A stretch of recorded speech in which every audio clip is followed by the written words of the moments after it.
What? Bridget, this is like the second time today I think I've heard you say "making moves." I Say it have. all the time.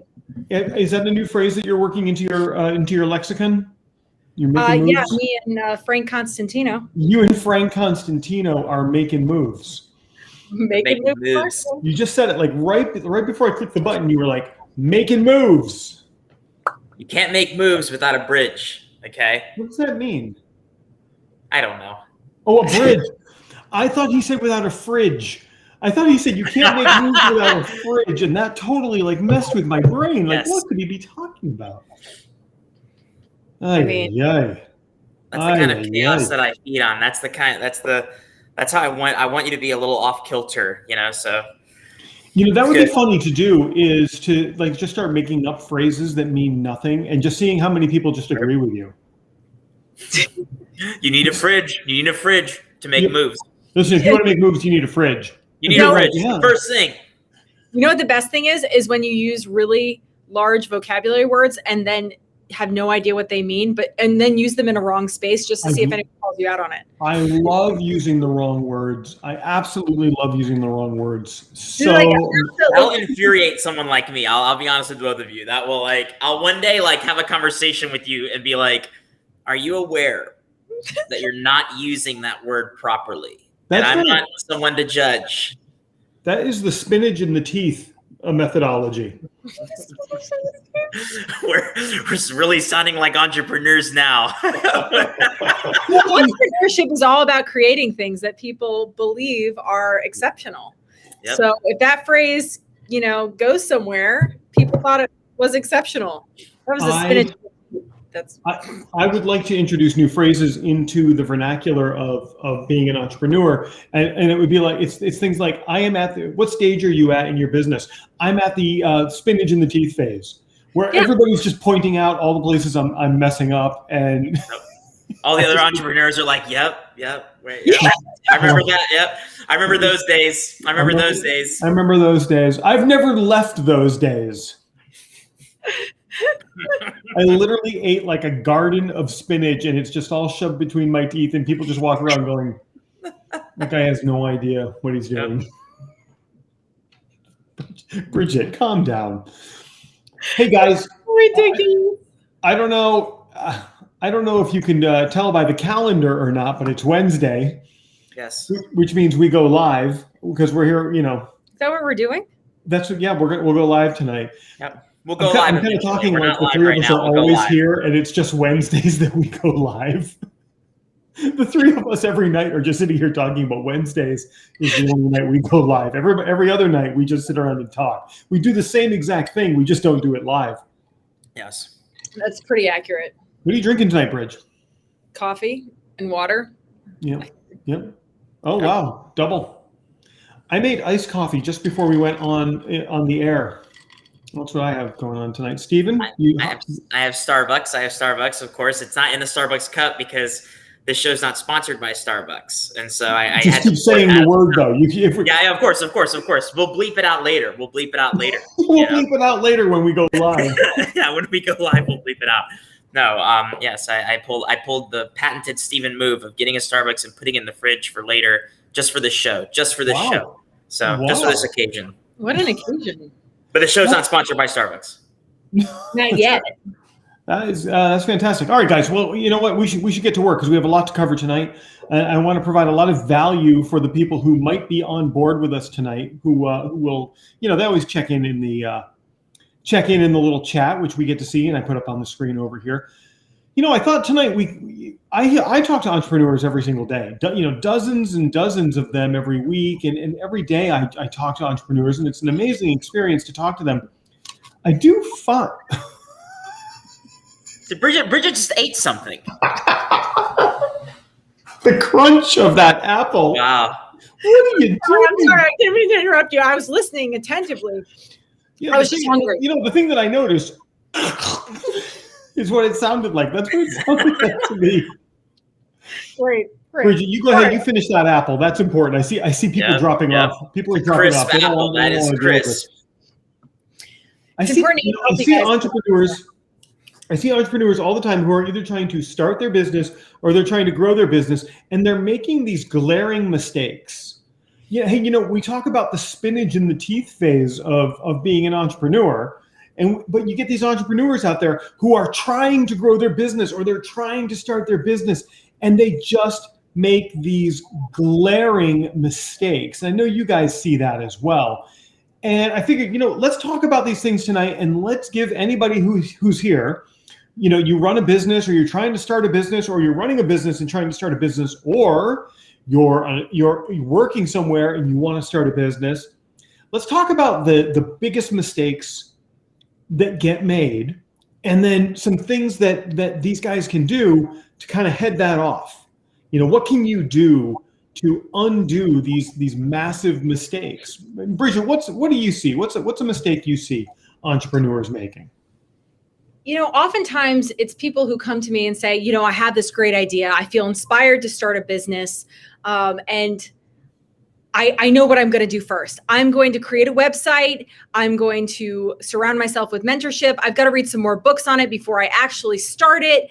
And they fail to launch. So they take too long to actually get into action. As an entrepreneur, action has to be your middle name.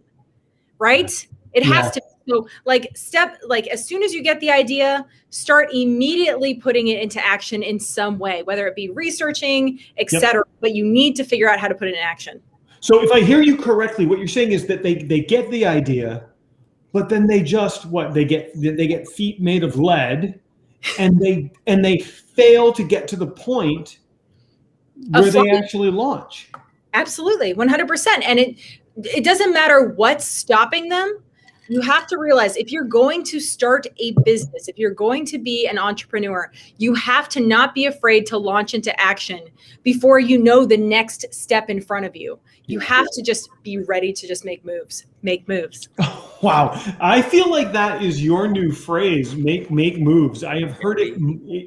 You have shoehorned that in to your vernacular, second time I've said that word today, and you're using it everywhere now. That's great. It's subtle advertising for Frank Constantino from Making Moves Marketing. He has penetrated your brain.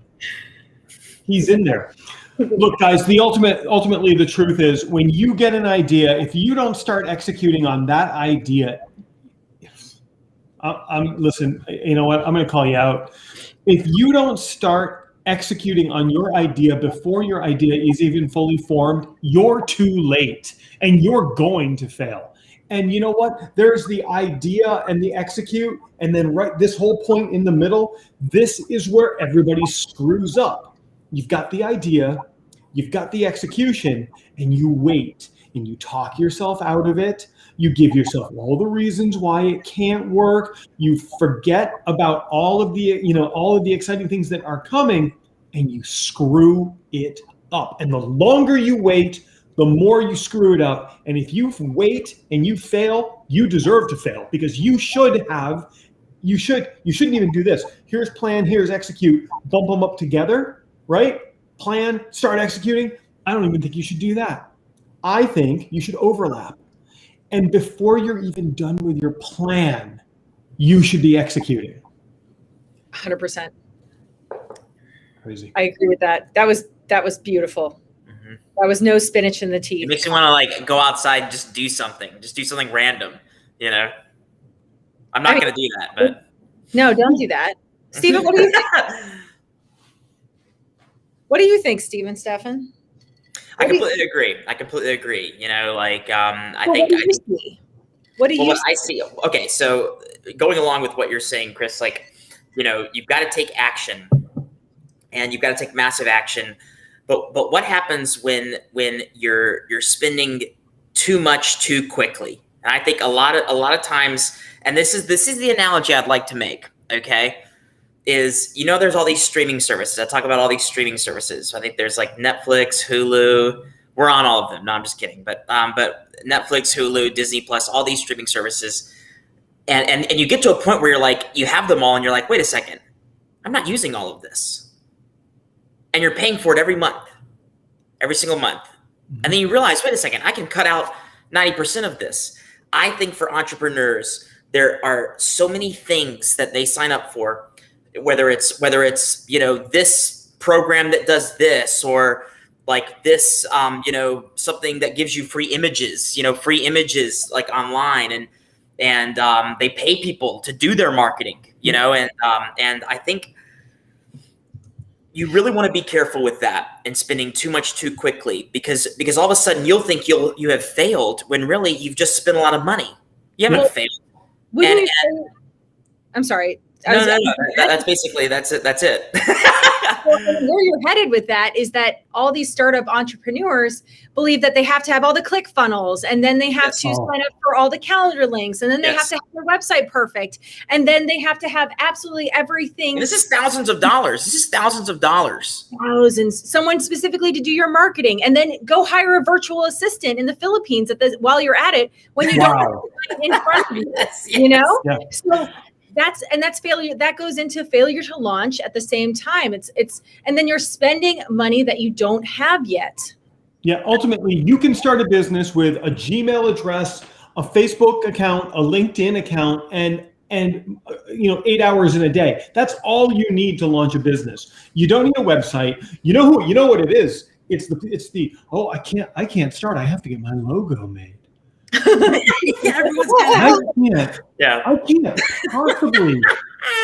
I can't possibly do my job if I don't have a logo. Yeah.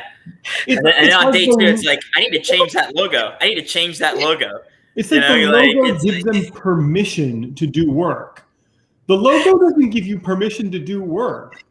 It's going to bring you clients magically. You put the logo up in front of people, they will feel attracted and magnetized to it, and they will say, I want to work with you. And then they get it's worth understanding that we do a lot of that stuff to build our own courage. Yeah. Perhaps it's really worth understanding why that stuff matters to primarily to us, so that we get inspired. But it's like, you know what? Do whatever it takes to inspire yourself, and then take that action. Look at this. Michelle's got it right. You don't need those things. And ultimately, listen, if you feel like you need a logo for permission to do your job, or to get the courage, that is like the emperor. That's what phase of the entrepreneurial journey that is? That's the emperor's new clothes phase. The entrepreneur's journey. I don't know what that means, but it sounded good when I said it. And it's the scrambled eggs phase. Yep. You don't need it. And by the way, you're going to spend 5 weeks getting a logo. You're going to get 15 different logos. You're going to put it up on your socials, and you're going to say, which logo do you like best? And then everybody's going to tell you a different one. And then you're not going to be any closer to having a logo picked out. And meanwhile, all of your competition is taking the business away from you. Exactly. Oh my gosh. And honestly, when you think about the competition in your market, competition isn't a bad thing. When you have competition in your market, it means that there is a need for your product, message, or service, right? Yeah. But for all entrepreneurs, they also need to know that their number one competition is their limiting beliefs and their fears. But that's like a whole nother level, right? I will tell you this: they need to fire those limiting beliefs. Wouldn't you agree? 100%. You've said in the past. They're in that fire the limiting beliefs phase. Okay, so listen, I've been kind of hammering people who, feel like they need a logo and they feel like all of that to get a business started. But the one thing that kind of balances that out is people have this huge misunderstanding of how much work it takes to actually start a business. And the whole reason that I bring up you don't need to spend time on a logo, a website, you don't need a brochure, you don't need any of that stuff. And the reason that you don't want to spend time on that is because you need to spend time on doing the one thing that's important at the beginning, or when you're trying to grow, and that is getting your first 3 to 5 clients. And a client, I will tell you this, a client's not going to look for a logo to see if you can do your job. They're going to look for your ability to give them a transformation. That's what they're looking for. You know it. And I will tell you something else. I have had people that have worked with me for years. And then all of a sudden they discover that I have a business name. And they're like, you have a business name? Yes.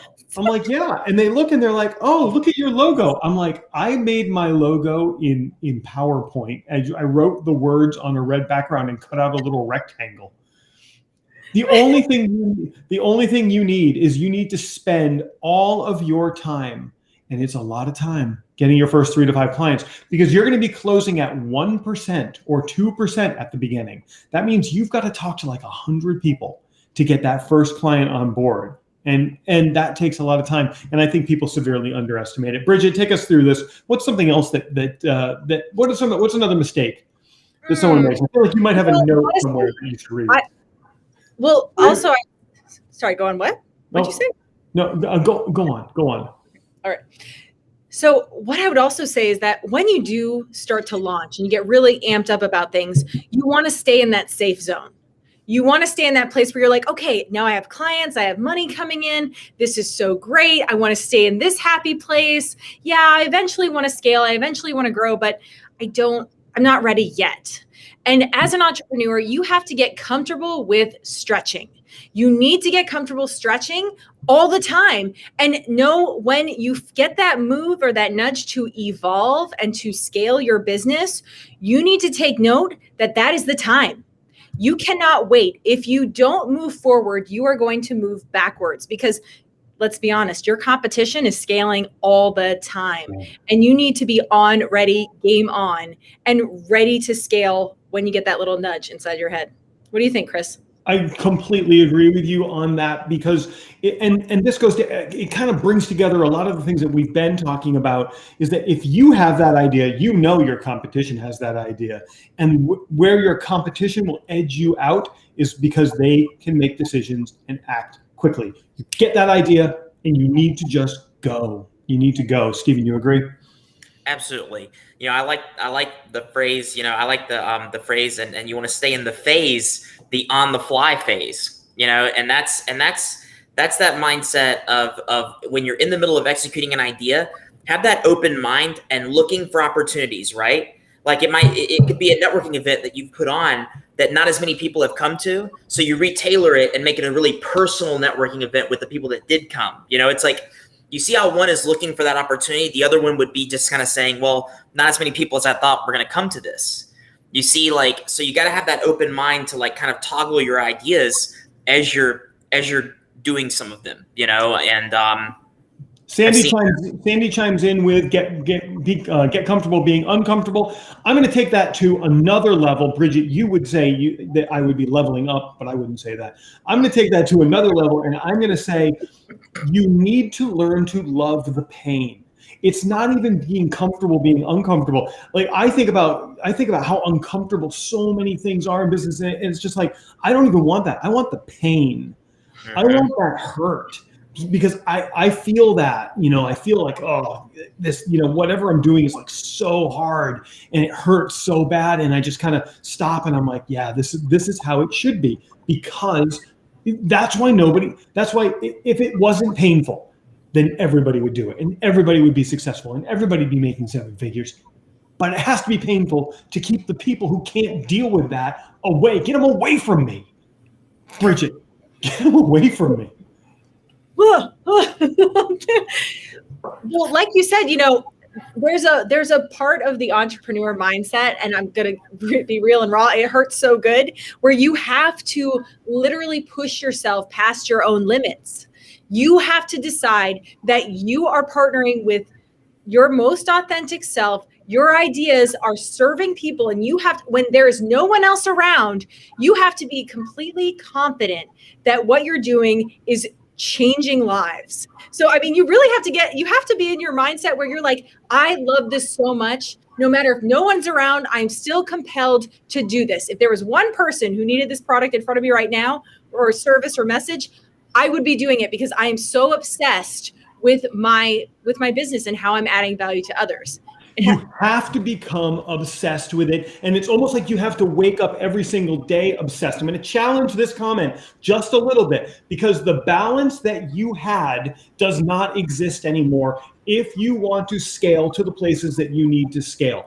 And you need to have a better tomorrow at the cost of today, which means you need to defer all of the things that you had in your life that you were enjoying before you started your business. Those things need to get deferred. They need to get put off, and you're going to have a better tomorrow at the cost of today. Now, you have a choice. You don't have to do that. You can just simply revert to fine and have that balance and have just this, this fine, it's a fine job. And you're doing the minimum wage of the entrepreneur is $10,000 a month. You can have that and have that balance. I'm not interested in that. I'm interested in much bigger numbers than that. I want 6 figures a month. I want 7 figures a month, which means better tomorrow at the cost of today, which means all of that balance that I had and all of those things that I used to like doing, I don't do anymore. Say goodbye to the friends, say goodbye to the hobbies, say goodbye to the things that I enjoy, and it's heads down from sunup to midnight getting this done. And I know I'm ranting on this, but truly, that's how you build a big business. Stephen, you're awful quiet down there. All I can think about is you still watch Game of Thrones, just to let everybody know. He still watches Game of Thrones. And I know that for a fact. And so therefore there's still a percentage of him that's still human. I'm kidding. I'm sorry. Well, also, I mean, I completely agree though. I completely agree. You have to be that invested. You have to be to be on the championship level, study champions. Like that's you can have balance. You can have balance and get the entrepreneur minimum wage, and you can be very happy, and that can be very fine. That's not for me. Bridget, I interrupted you. What? I interrupted you. Go ahead. Well, no, you get to decide what kind of entrepreneur you're going to be. And that's the beauty of entrepreneurship. If you would like to be comfortable with, $10K a month or whatever it is, if you're not comfortable with that, you get to scale. See, that's the beauty and the freedom of the entrepreneurship life. You get to choose the life that you want. So instead of the 9-to-5 job, which are totally great as well, because those people are making choices consciously that this is the kind of life and lifestyle that they want. But if you're a true entrepreneur, you can't settle for anything less than freedom. And that means freedom to work your ass off. Oh, you said it. To work your ass off. Zuckerberg's going to come in this chat right now. To become so inspired by what you're creating that you can't stop, it's honestly, you're so fueled by inspiration and you're empowered by what you're doing that you become like Chris, you become like me, you become like Steve and Stefan, just absolutely just amped up about what you are doing and how you're helping others. Right? Bridget, you've made a gigantic change in your business just in the past 3 or 4 weeks. I see it coming through in every word that you say right now. I see it coming through in everything about you. And it might be because you and I are working together closely on your new, Bridget is launching this whole new program. It's a beautiful 8-week program with group coaching for life that you're launching. And you launched this thing, but when you're talking now, you're different. You're different. And I see it. You get it. Yep. You get it. Man, it's called loving the pain. Loving the pain. Honestly, can I tell you the goal though? This is, and you've said this before, Chris, it's getting amped up about your clients' clients. Like that's what it is. Yes. Like the goal, I get so amped up when my clients get clients. I am just like, it feels like I just got 10 more clients. Like I am so excited about how they're transforming and the changes that they're experiencing. And now I get to do that on an exponential level because of your help, I'm so grateful. I'm so grateful. It's coming through. I'm going to be very transparent. I'm going to tell you something because I do talk about that, how you need to obsess with your clients, but every single day I have my clients sending me notes like, oh, I just closed this. I just made this. And these are not small numbers. At least once a day I hear from somebody who just closed a 5-figure deal because of the work that we're doing together. And I'm very balanced with this. I love it because I get so excited that my clients are getting to help people, and I hate it because I look at that and I'm like, they closed 5 figures today, and I didn't close 5 figures today. It just ignites me. It just makes me on fire, and I'm so excited. If you, Bridget, you messaged me one day, and you're like, oh, I just closed, and you threw a dollar amount in there, and I was like, oh, that's fantastic, and I threw my phone down, and I'm like, I got to close more business today. Stephen? It's like this interesting. Stephen, what's another mistake entrepreneurs make? Another mistake. Yes. Sorry, Bridget and I just kind of went bonkers here. I know. You guys had like a little coaching thing over there. It was like a coaching like frenzy. That happens when it's like the Tasmanian devil cloud of stuff, Remember what that? stage of your entrepreneurial journey are you in? I'm in the Tasmanian devil phase. Tasmanian devil stage. It's very common. Stephen, here's a mistake. Here's a mistake, and I'm going to do a little shameless plug for the Orlando Law Group. I work there. We are a full-service law firm. We're amazing. Look us up on Facebook. Amazing. Look up the OrlandoLawGroup.com. It is fantastic. I absolutely love the people I work with. Amazing. And we help businesses get started, of course. This is an area where you will overlook because you'll think, okay, I started a business. I don't need anything else. You're overlooking documents that you need, processes and procedures, making it all very, very legally strong, because I'll tell you, in the field of law, you never really realize there's going to be a problem until there is one. And then you wish you had documentation. You wish you had the right process and procedures to really make your business run smoothly. So I would say get with a lawyer, preferably at the Orlando Law Group, and ultimately hash out some of the things. They may know because they've worked with a multitude of businesses. They may know things that you need to be looking at for the future, and so that's, you don't know what you don't know. So therefore get that legal armor on, and talk to one of our lawyers. That is something I have researched that people overlook and they regret it. That's absolutely brilliant. I'm really glad you shared that because you can't know everything when you're going into this. You have a core competency and you need help. And especially when you're getting started up, I was going to say OLG, the Orlando Law Group, absolutely the best place to start for that. In a couple of minutes, guys, today we've been talking about some of the biggest mistakes that entrepreneurs make when they want to start or grow their business. I'll share one more quick one with you, and that is when they fail to begin with the end in mind. And you truly do need to think about what the end is for you. Is it you build a business that you then hand down to your family, or are you building something to sell, or are you building something that when you're done, and you just kind of you close up? But you have to have that end in mind when you start. And if you don't, you kind of just flounder around. You guess, and when you guess, you get guessing results. So starting with the end in mind, I think, is important. Bridget. We got about 4 minutes. We got about 4 minutes to the bottom of the hour. Bridget, do you have another one for us? Well, honestly, I kind of wanted to talk a little bit more about that, beginning with the end in mind, because if you don't have anything, that vision to anchor you down to why you're doing what you're doing, and that vision to that you need to continue to enlarge, to make it bigger than absolutely any feeling of failure or wanting to quit or, sabotage. You have to make it bigger than absolutely anything that could possibly become an obstacle for you. So really having the end in mind, creating it as real and raw as a destination. And I talk about this in my program, and we talk about our future selves all the time. It's so important to partner with that end. To partner, know that there are people, that are going to come and go and support you and not support you. But it's so important to enlarge your vision. I don't know. I know I've told you guys this, but I have something called the Intellectual Devotional.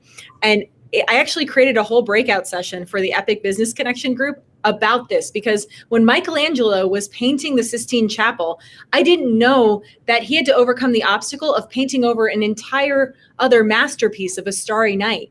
So, and he was laying backwards on a scaffold for 4 years, painting this vision of the beauty on the Sistine Chapel right now. But his vision for what he wanted to create had to be so large and so clear in his mind for him to paint over everything else that was in his world at that time. And beautiful analogy. Absolutely beautiful analogy. Great example. Guys, tonight we've been talking about the biggest mistakes that entrepreneurs make when they're starting or trying to grow their business, and some things that you can do to get around those. Stephen, what's the last thing you have for us? Don't assume that you need to raise a bunch of money to get started. I think Kickstarter has really, if I had a nickel for every time I heard someone say they're going to start a Kickstarter, right? Mm-hmm. And that's really code for I'm going to raise a bunch of money in 3 days and then do something with it. Don't worry about that, guys. start real small. Start with conversations. Start with your friends. Start with getting the legal stuff right. But definitely don't assume that you need this giant chunk of change to really start something. Really, that was really well put. Donna Matlock chimes in that she knows when she's at the end when she reaches Chris Prouty's status. Chris Prouty face. I have to say, I'll just give you one of those. You power pop for that. Thank you, Donna. That's so very nice of you. I'm going to say this, and it is that you must start evolving the moment you start your business. You cannot even waste one single moment. You must evolve the moment you start your business, and you always must be looking for better ways to help your clients and service your industry and become the go-to expert for what people need. You truly need to always be that evolving sole source for the solutions that people are seeking. And when you have that, then you reach this really beautiful place where your business just opens up and your whole world opens up. We're at the bottom of the hour tonight. We've been talking about what are some of the things that entrepreneurs do to when they fail, or the mistakes they make when they're starting to grow in their business. Bridget, give us one last piece of advice, and as always, you get the final word. Your number one goal with any person in front of you is to focus on connecting as well as possible. So focus on connecting well with potential clients or anyone who's in front of you and empower them. And it's time to